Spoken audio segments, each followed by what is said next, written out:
Okay, welcome all of you to quantum quest, जहां तैयारी होता है एक स्मार्ट तरीके से। देखो ये वाला क्वेश्चन CSIR दिसंबर 2012 का है। क्वेश्चन में बोला क्या है गया है, देखो, if a particle is represent by the normalised wave function.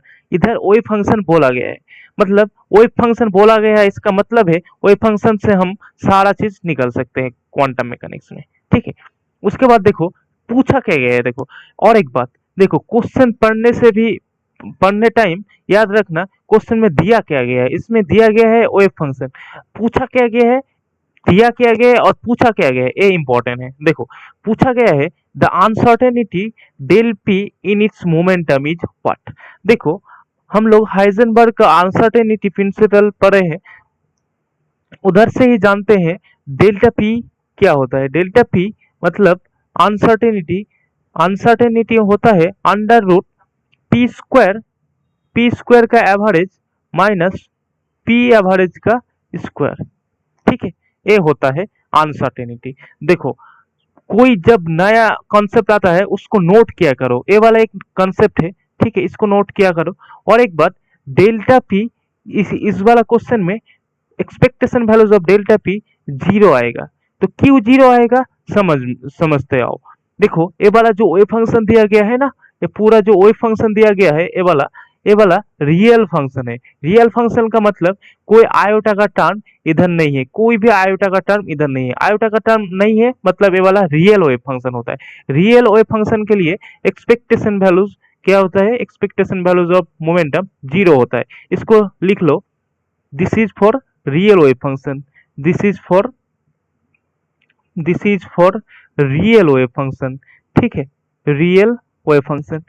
देखो इस क्वेश्चन में दो इंपॉर्टेंट चीजें, पहला वाला था अनसर्टेनिटी डेल्टा पी, ये वाला concept, and expectation value of delta P for real wave function is zero. ठीक है, उसके बाद देखो क्वेश्चन सॉल्व करते हैं। देखो पी का पी मतलब क्या होता है, पी ऑपरेटर का value minus iota H cut del del X. ठीक है, पी स्क्वायर का क्या आता है, पी स्क्वायर का आता है minus H cut square del del X square. लेकिन हमें तो निकालना है expectation values of P square. इसका मतलब क्या आता है, होता है, देखो लिमिट है इधर माइनस ए टू प्लस है, मतलब इधर भी माइनस ए टू प्लस है, लिख लेंगे, लिख लिया। उसके बाद देखो, उसके बाद देखो साई स्टार आएगा। ठीक है, साई स्टार, उसके बाद पी स्क्वायर आएगा, उसके बाद साई आएगा dx। ठीक है, अच्छे से इधर बोलता हूं क्या होगा फिर। देखो माइनस ए टू, और एक बात इधर देखो साई स्टार है, इधर साई है। साई स्टार का मतलब जब आयोटा होगा उसका वो माइनस आयोटा में ट्रांसफर हो जाएगा। लेकिन ए वाला तो रियल वेव फंक्शन है, इधर कोई फर्क नहीं पड़ेगा।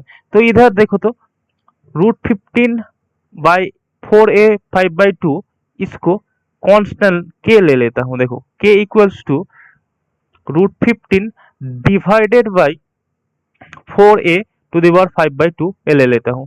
उसके बाद देखो सॉल्व करता हूं, पी स्क्वायर का एवरेज इक्वल्स टू, देखो साई स्टार में भी ए वाला है, साई में भी एक कांस्टेंट वाला पार्ट है, मतलब ए वाला कांस्टेंट वाला पार्ट है, इसको बाहर ले लेते हैं, मतलब के स्क्वायर आ जाएगा। ठीक है, उसके बाद देखो लिमिट दे दिया माइनस ए टू प्लस है, का वैल्यू देखो A square minus X square तो है, मतलब A square minus X square put कर दिया। ठीक है, उसके बाद देखो पी स्क्वायर का वैल्यू इधर इधर है। ठीक है, लिख लो माइनस एच कट स्क्वायर का वैल्यू कितना है, minus H cut square del del X square. ठीक है, उसके बाद क्या है, साई है मतलब ए वाला ही चीज, A square minus X square. ठीक है, लिख लो A square minus X square dx। उसके बाद देखो तो जरा, देखो इसको ऊपर कर लेता हूं, ठीक है, अच्छे से समझ में आएगा।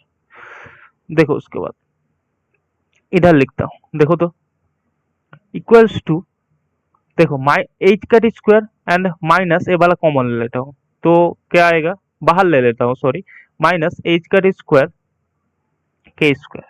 लिमिट है माइनस ए टू प्लस है, लिख लिया, ए स्क्वायर माइनस एक्स स्क्वायर है, लिख लिया। उसके बाद देखो ए तो कांस्टेंट है, कांस्टेंट का डेरिवेटिव जीरो आ जाएगा। माइनस एक्स स्क्वायर का पहला डेरिवेटिव आएगा माइनस टू एक्स आएगा, फिर से डेरिवेटिव करेंगे तो क्या आएगा, -2 आएगा। तो ठीक है, तो पहले से एक माइनस था और एक माइनस मतलब प्लस हो जाएगा ये वाला, तो इधर आएगा 2 एंड dx।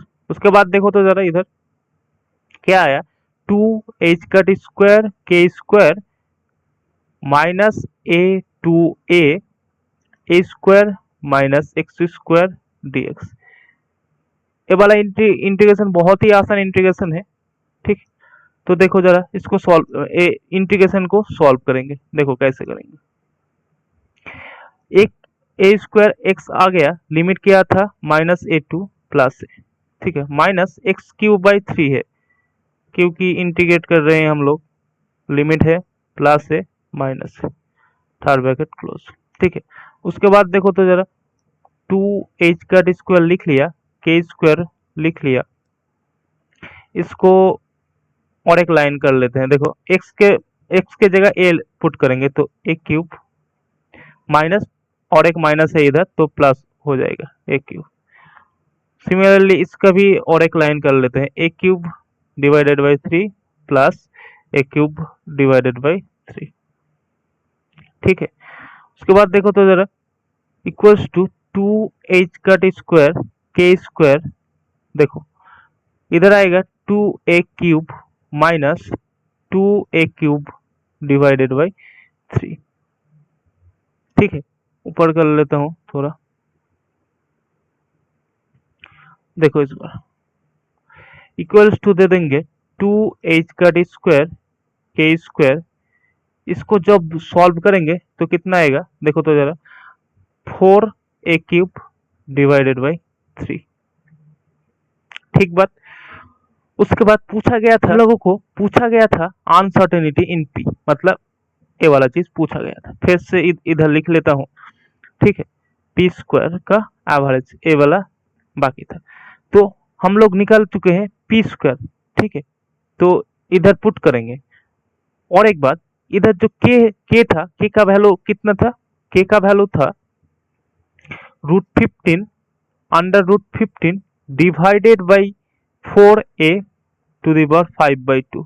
तो इधर जब पुट कर देंगे तो कितना आएगा, 2 इंटू एच का स्क्वायर, के स्क्वायर का वैल्यू 15 आया डिवाइडेड बाई 16, देखो इसका स्क्वायर करेंगे तो सिर्फ a टू द पावर 5 रहेगा, ऊपर क्या था 4a क्यूब डिवाइडेड बाई 3, ठीक है। तो फिर इसको जब सॉल्व करेंगे तो कितना आएगा, देखो जरा 4 गया, ठीक है, 2 गया, मतलब 15/6 आया, इधर a क्यूब इधर a टू द पावर 5 मतलब a स्क्वायर, मतलब इधर था h का square divided by a square हो गया। उसके बाद देखो जरा इक्वल्स टू ऊपर रहेगा 5 डिवाइडेड बाई 2 h का square divided by a square, ठीक है। ए वाला आंसर आया था, ठीक है। उसके बाद ए वाला जो इसका वैल्यू कितना है, इसका वैल्यू ही तो पी स्क्वायर का एवरेज है, ए वाला पुट कर देंगे इधर तक। देखो तो जरा इधर है 5/2 h का square divided by a square, मतलब क्या है, मतलब है √5 divided by 2 h cut divided by a, यही आपका आंसर है, ठीक है। तो होप यू ऑल अंडरस्टैंड। और एक बात, और एक इम्पोर्टेंट बात, ऐसे ही कोई PYQ पाने के लिए हमारे चैनल के साथ जुड़े रहिए और सब्सक्राइब कीजिए क्वांटम क्वेस्ट को। और एक बात, इम्पोर्टेंट बात, देखो इस क्वेश्चन में नोट करने के लिए 2 इम्पोर्टेंट कॉन्सेप्ट था। एक concept uncertainty in momentum and ये वाला expectation value of P for real wave function. देखो हर क्वेश्चन में कोई नया नया कॉन्सेप्ट आएगा, नया नया कॉन्सेप्ट आया आप लिख लेंगे तो आसानी होगा रिवाइज करने के लिए। सो ऐसे ऐसे करके पढ़ो, अच्छा रहेगा। Hope all you understand. Thank you all of you.